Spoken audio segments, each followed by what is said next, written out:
Welcome back to Flint Creek Transport. Got my Kenworth hoodie on. Gonna do a little trucking today. I'm gonna be hauling some corn. The truck is actually not here. It's actually at a bin site, so time to go trucking. Start out in a Hemi. It's always a good day.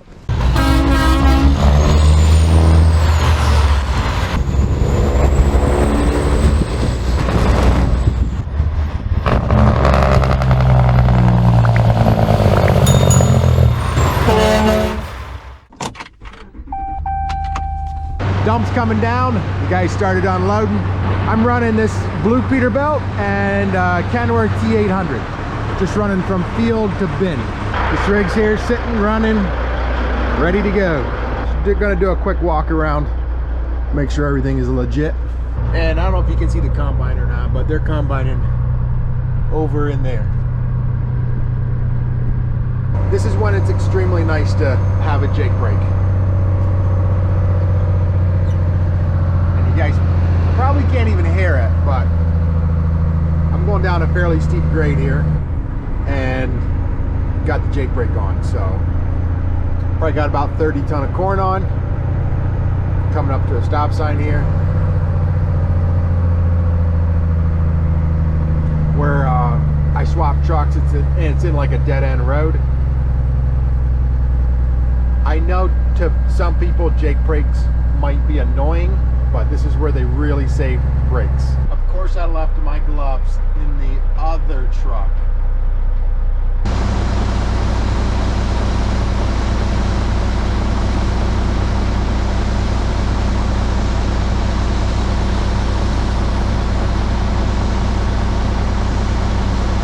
Back in the blue one.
And all the way up to that bin way up there.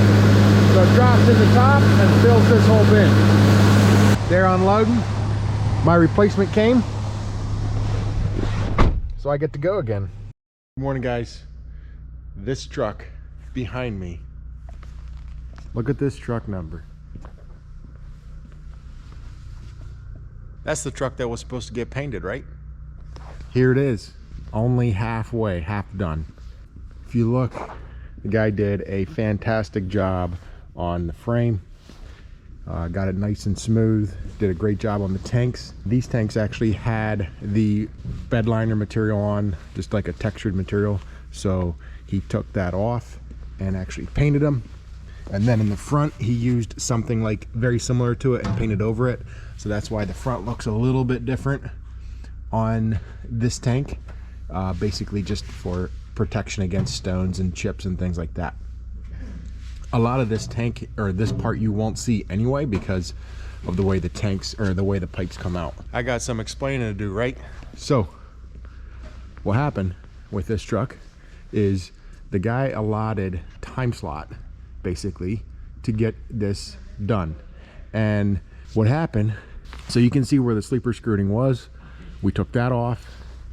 The problem is all these holes need filled. We could just paint over that, but in time it starts to corrode in there and rust. It's steel, so that's a problem. And then here, this back panel, you can see there's corrosion starting up in here.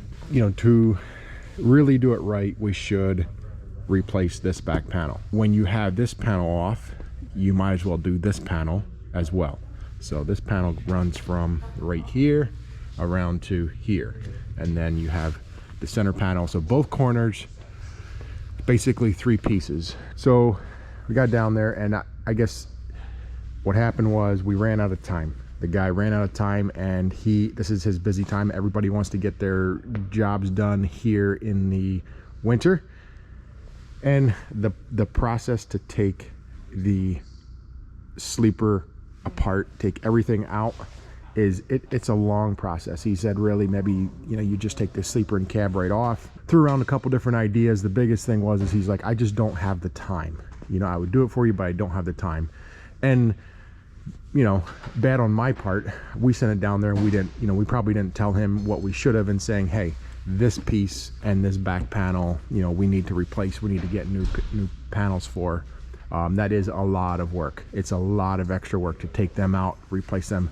The parts themselves aren't that expensive. It's just, it's a lot of labor to replace them pieces. So there's cheaper ways you can do it, but like this truck is a 99, I think, and we decided, you know what, we're going to fix it up the right way. We talked about it a little bit, what's the best thing to do.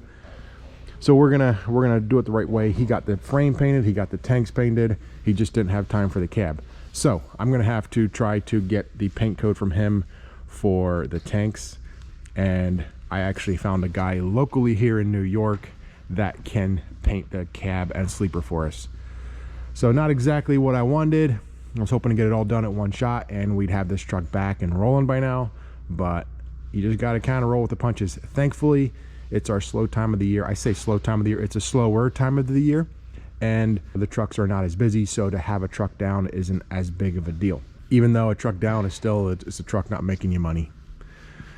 But now the guys are getting at least they can get the fifth wheel plate and fifth wheel all back on.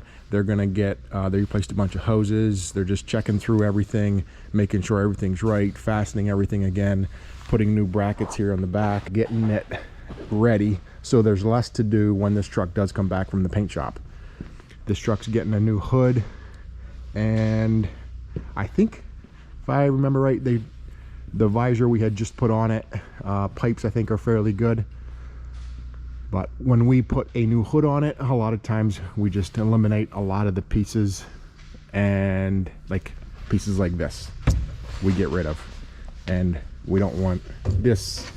Those are all things that go. So hopefully when this truck gets back, it'll be a pretty sharp looking truck, and I'll keep you guys up to date. It's gonna be probably 2 or 3 weeks till we can get this in the paint shop, and then it's probably gonna be about a month to get it painted. So I don't expect this truck back till the end of January, maybe in February, and hopefully it's before that. We'll see. I like surprises. So our guys are working here on the interior, getting everything, or starting to get everything stripped out.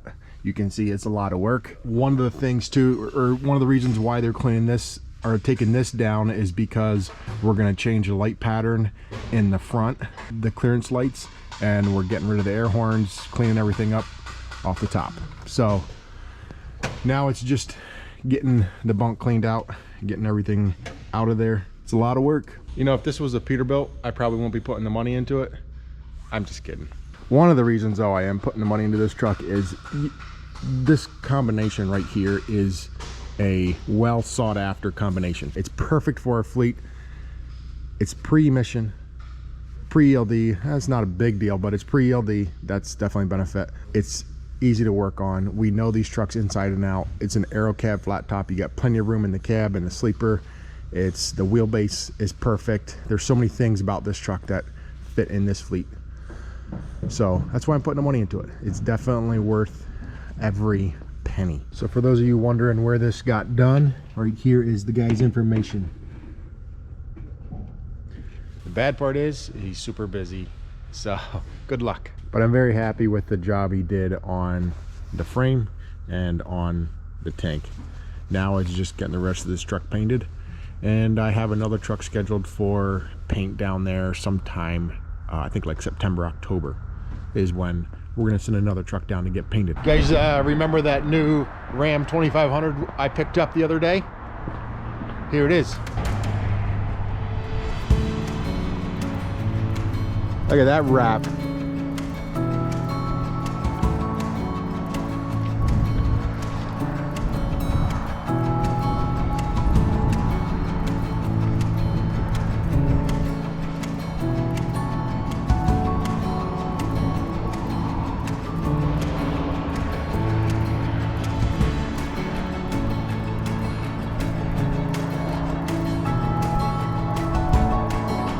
Got to get the Hemi part.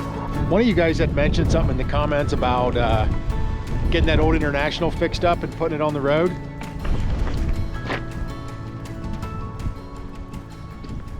All right, I'm kidding. There's no license plates on this truck. It's just a yard truck. This truck, we had to swap out the visor. I'll show you the old visor. Again, just to show you why we do it. Look at how it mounts. So there's no flopping. And then there's a rubber block inside in there against the windshield. So these visors come from RLK Services. I can post a link for you. And over here is the old visor. So this visor, I think, was on the truck when we bought it. And what happens, it just starts flopping, and it's such a big visor that it starts pulling the screws out. Now, if somebody is interested in the visor, make me an offer. I can ship it to you. We're just gonna throw it upstairs for now and probably end up at some point putting it on auction.